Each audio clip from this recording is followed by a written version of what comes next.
അപ്പോൾ ഇന്നത്തെ റെസിപ്പി ഗോതമ്പ് പൊടി വെച്ചിട്ട് നല്ല അടിപൊളിയായിട്ടുള്ളൊരു ബ്രേക്ക്ഫാസ്റ്റാണ്. അപ്പോൾ നോക്കാം. അപ്പോൾ ഇതിന് വേണ്ടിയിട്ട് ഞാനൊരു ബ്ലെൻഡറിലോട്ട് 1 കപ്പ് ആട്ടപ്പൊടിയാണ് കേട്ടോ ഇട്ട് കൊടുക്കുന്നത്. ഇനി ഇതിലോട്ട് സെയിം 1 കപ്പ് തന്നെ വെള്ളം ചേർത്ത് കൊടുക്കുന്നുണ്ട്. ഇനി വേണ്ടത് 2 മുട്ടയാണ്. പിന്നെ അതുപോലെ ആട്ടപ്പൊടിക്ക് പകരം മൈദ വേണമെങ്കിൽ എടുക്കാം കേട്ടോ. ഇനി ഇതിലോട്ട് 2 ടീസ്പൂൺ പഞ്ചസാര ചേർത്ത് കൊടുക്കുന്നുണ്ട്. അതുപോലെ പാകത്തിനുള്ള ഉപ്പ് ചേർത്ത് കൊടുക്കാം. പിന്നെ ഒരു കളർ കിട്ടാൻ വേണ്ടിയിട്ട് ഒരു ഇച്ചിരി മഞ്ഞൾപ്പൊടി ചേർത്ത് കൊടുക്കുന്നുണ്ട്. അതുപോലെ 1 ടീസ്പൂണ് സൺഫ്ലവർ ഓയിലും കൂടെ ചേർത്ത് കൊടുത്തിട്ട് ഒന്ന് ബ്ലെൻഡ് ചെയ്തെടുക്കുക. അപ്പോൾ ഇത് ബ്ലെൻഡ് ചെയ്തെടുത്തിട്ടുണ്ട്. ജസ്റ്റ് ഒന്ന് കറക്കി എടുത്താൽ മതി, എല്ലാം ഒന്ന് മിക്സായി കിട്ടിയാൽ മതി. ഇനി ഇത് നമുക്കൊരു പാത്രത്തിലോട്ട് ആക്കി കൊടുക്കാം. ഇനി ഇതിലോട്ട് വെള്ളമൊന്നും ചേർത്ത് കൊടുക്കണ്ട കേട്ടോ. ഇതന്നെ നല്ല പാകത്തിനുള്ള പരുവം തന്നെയാണ്. ഈ ഒരു രീതിയിൽ തന്നെ റെഡിയാക്കി എടുത്താൽ മതി. ഇനി ഇത് മാറ്റി വെക്കേണ്ട ആവശ്യമൊന്നുമില്ല, നമുക്ക് ഇത് പെട്ടെന്ന് തന്നെ ചുട്ടെടുക്കാം. അപ്പോൾ ഇനി നമുക്കിത് ചുട്ടെടുക്കാം. ഒരു പാൻ നല്ല ചൂടായ ശേഷം മീഡിയം ടു ലോ ഫ്ലെയിമിലോട്ട് വെച്ചിട്ട് ഇതുപോലെ മാവ് ഒഴിച്ചു കൊടുക്കുക. എന്നിട്ട് ഇതുപോലെ എല്ലായിടത്തും മാവ് ഇങ്ങനെ ആക്കി കൊടുക്കുക കേട്ടോ, ചുറ്റിച്ചെടുക്കാം.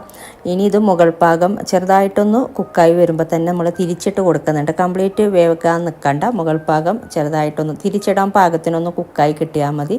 എന്നിട്ട് ഇതുപോലെ തിരിച്ചും മറിച്ചും ഇട്ടാണ് നമ്മളിത് വേവിച്ചെടുക്കുന്നത്. ഇതിൻ്റെ സൈഡിലോട്ടും മുകൾ ഭാഗത്തോട്ടൊക്കെ ഒരിച്ചിരി നെയ്യ് ആക്കി കൊടുക്കാം.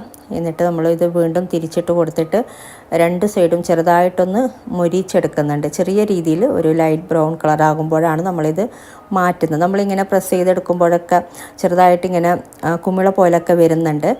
അപ്പോൾ നല്ലോണം പ്രസ് ചെയ്ത് കൊടുക്കേണ്ട, ചെറുതായിട്ടൊന്ന് പ്രസ് ചെയ്ത് കൊടുത്താൽ മതി. പിന്നെ കുമിള പോലെ വന്നില്ല എന്നുണ്ടെങ്കിലും കുഴപ്പമില്ല കേട്ടോ, കഴിക്കാൻ നല്ല ടേസ്റ്റ് തന്നെയാണ്. അപ്പോൾ നമ്മൾ ആദ്യം മാവ് ഇട്ട് കൊടുത്ത ശേഷം പെട്ടെന്ന് തന്നെ ഒന്ന് തിരിച്ചിട്ട് കൊടുക്കുക, നമ്മൾ ചപ്പാത്തിയൊക്കെ ചെയ്യുന്ന പോലെ. എന്നാലേ ഈ ഒരു കുമിള പോലൊക്കെ വരാൻ ചാൻസ് ഉള്ളൂ.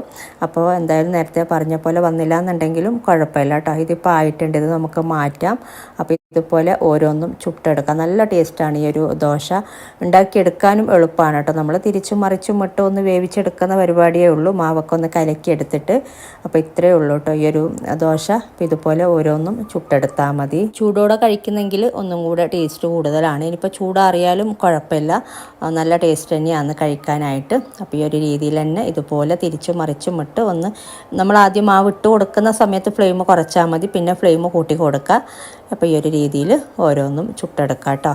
അപ്പോൾ രാവിലെ കുട്ടികൾക്ക് കൊടുത്തു വിടാനാണെങ്കിലും അല്ലാന്നുണ്ടെങ്കിൽ രാവിലെ ഉണ്ടാക്കിയെടുക്കാനൊക്കെ എളുപ്പമാണ്. രാവിലെ ആണെങ്കിലും രാത്രി ആണെങ്കിലും അല്ലെങ്കിൽ വൈകുന്നേരം കുട്ടികൾ വരുമ്പോഴാണെങ്കിലൊക്കെ നമുക്കിത് പെട്ടെന്ന് ഉണ്ടാക്കിയെടുക്കാം. അപ്പോൾ കറി എന്തെങ്കിലും ഉണ്ടെങ്കിൽ കറി കൂട്ടി കഴിക്കാം, കറിയില്ലാതെ കഴിക്കാനും നല്ല ടേസ്റ്റ് തന്നെയാണ്. അപ്പോൾ ഈ ഒരു രീതിയിൽ നിങ്ങൾ ട്രൈ ചെയ്തിട്ടില്ല എന്നുണ്ടെങ്കിൽ ട്രൈ ചെയ്ത് നോക്കാം കേട്ടോ. അപ്പോൾ നല്ല അടിപൊളിയായിട്ട് നല്ലൊരു ദോശയാണ് ഇത്. എളുപ്പത്തിൽ ചെയ്യാൻ പറ്റുന്ന ഒരു വെറൈറ്റി ആയിട്ടുള്ളൊരു ദോശയാണ്. അപ്പോൾ ട്രൈ ചെയ്യാത്തവർ ട്രൈ ചെയ്ത് നോക്കിയിട്ട് അഭിപ്രായങ്ങളൊക്കെ അറിയിക്കുക.